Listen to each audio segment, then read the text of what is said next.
Hi there, good afternoon everybody, welcome to Thursday afternoon's edition of Indycar. My name's Gordon Ross.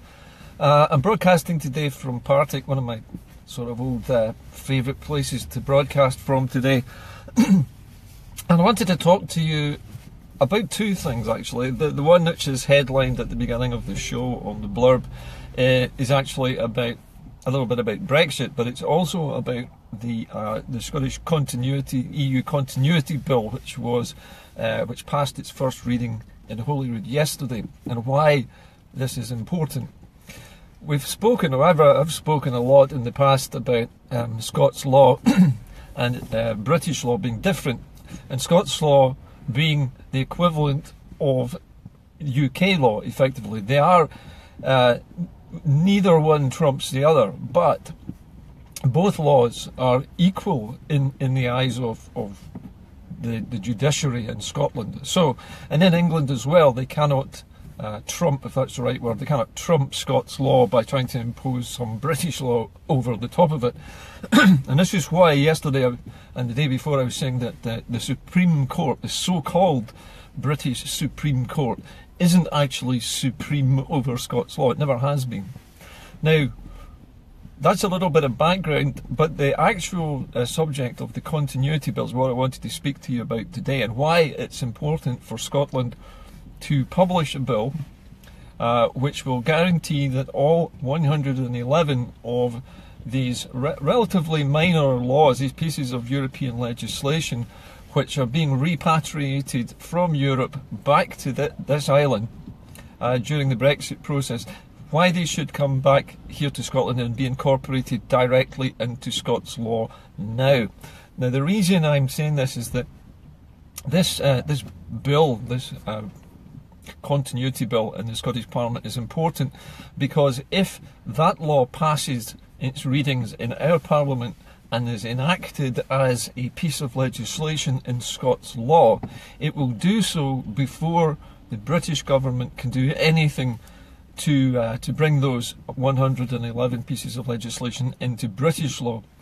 And that will establish what's known as a precedent. In other words, somebody gets there first. And if we get there first and it's incorporated into Scots law, that every single one of those 111 pieces of European legislation will instantly become Scots law. Now, you could argue that both the British government has a right to these laws as well, and they do, but not in Scotland.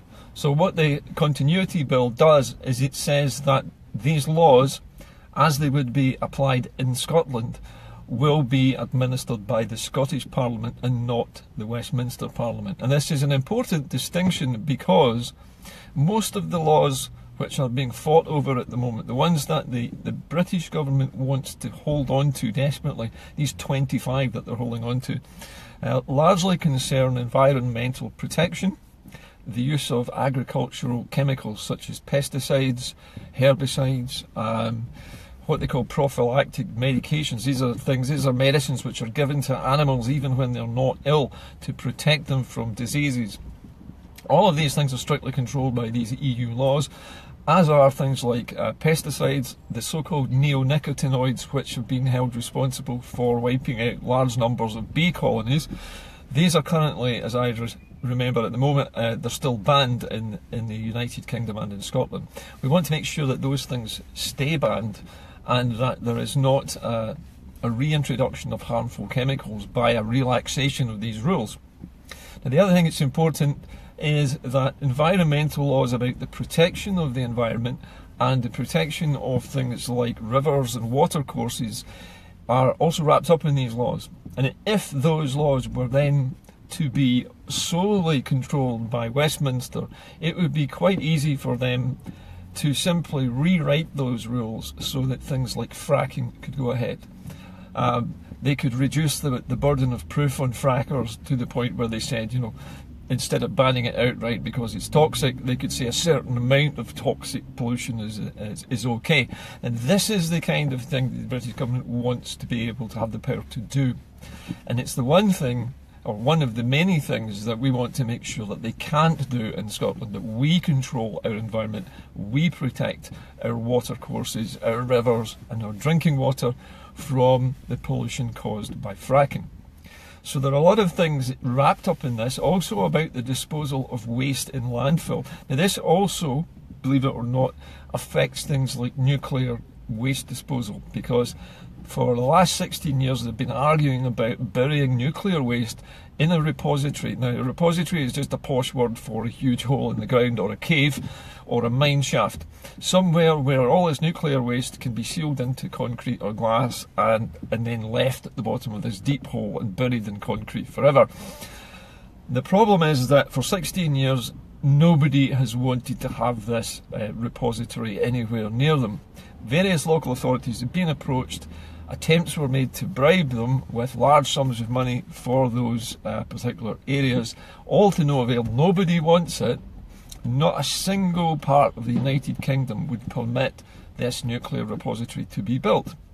However, if the laws about things like planning for dumps, and if the restrictions on what can be dumped were reduced or diluted by Westminster wielding these new powers, these ex-European powers, if they started diluting them, then it would be quite possible for things like low-level nuclear waste to be dumped in ordinary landfill sites in certain licensed places. It would be possible for them to just simply completely overwhelm any objections to nuclear repositories being built and go ahead and do it anyway.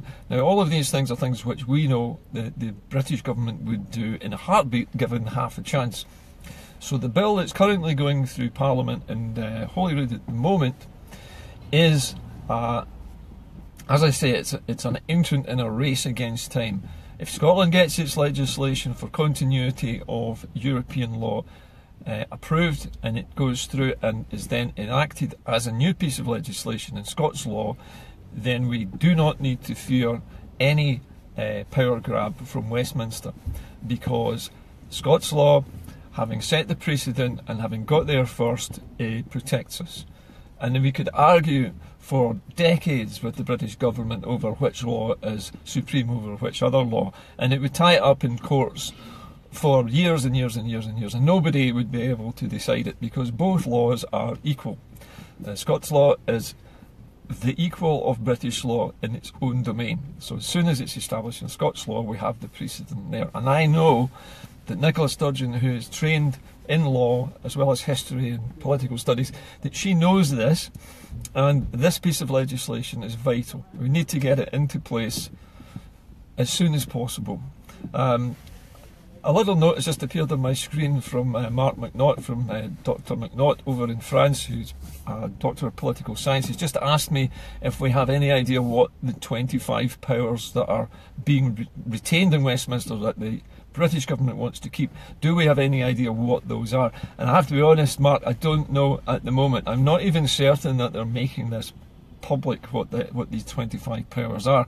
We might be able to find out if anyone is at Holyrood who has eyes on what these 25 powers are that are still being, that the Westminster still wants to retain.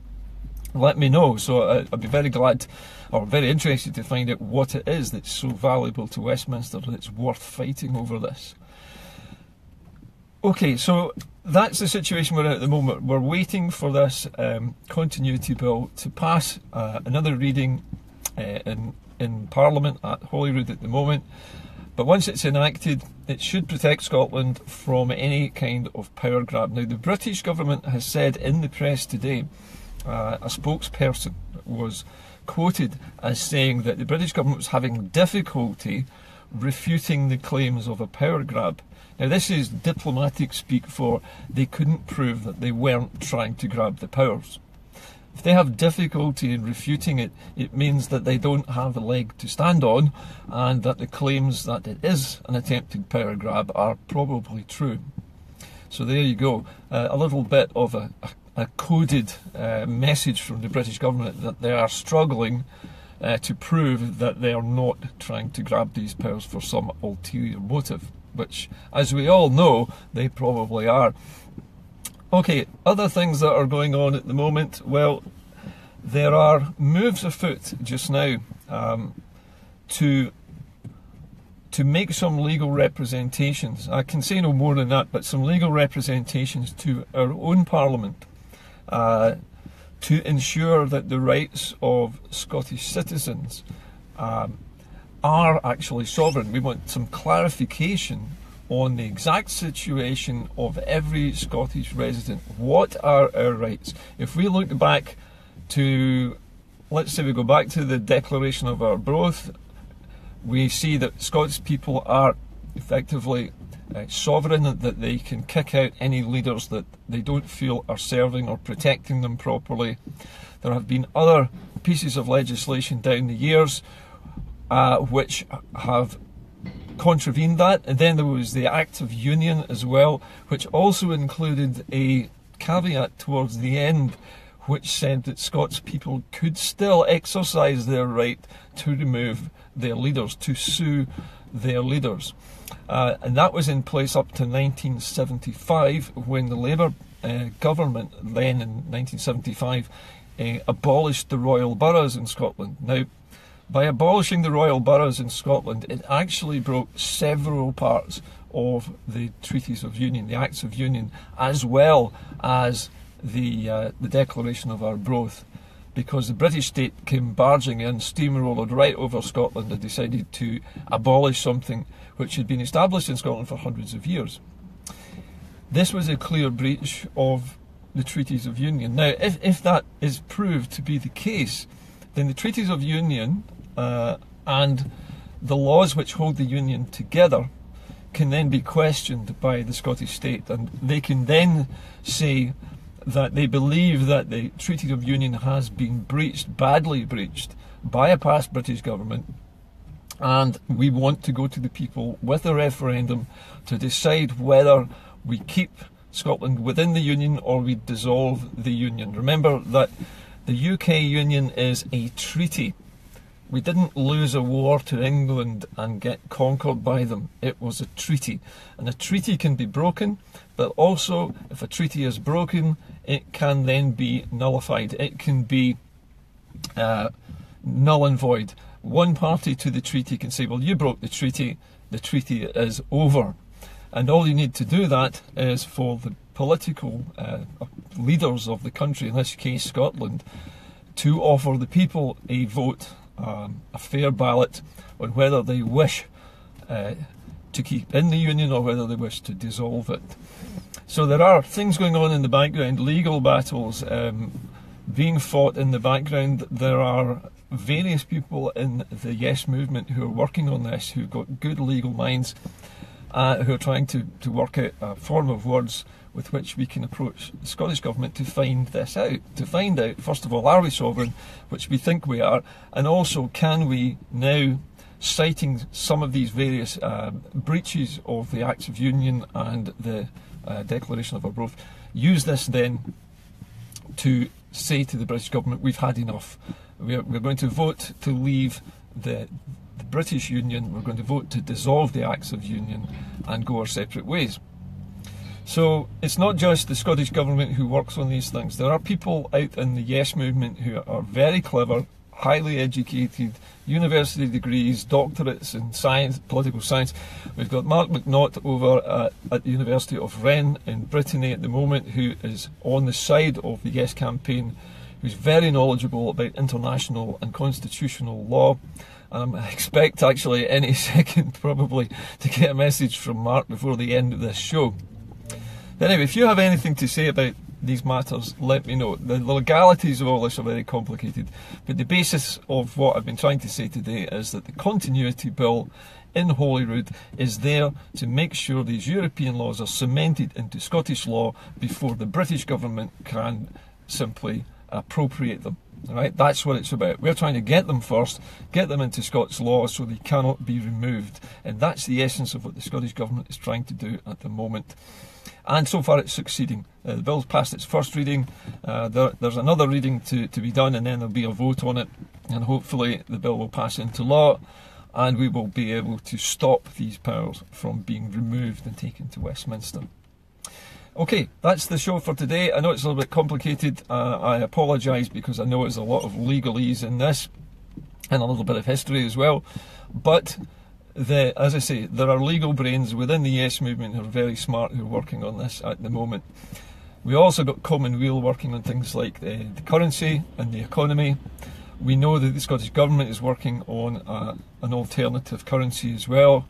So everybody is gearing up for the coming campaign, because it's a campaign. You need to stop using the word wars and battles and fighting. We're not really in a war or a battle or fighting. We are a democratic country, and we are going to work very hard to make the case for dissolving the Act of Union and removing ourselves from the chaotic Brexit that there is happening at the moment, and be able to design our very own trade deal with the EU, which suits Scotland, which allows for things like free movement of people, free movement of goods, services, and full access to the single market and full access to financial passporting and the financial markets of Europe. These are all things that are being put beyond our grasp by Brexit.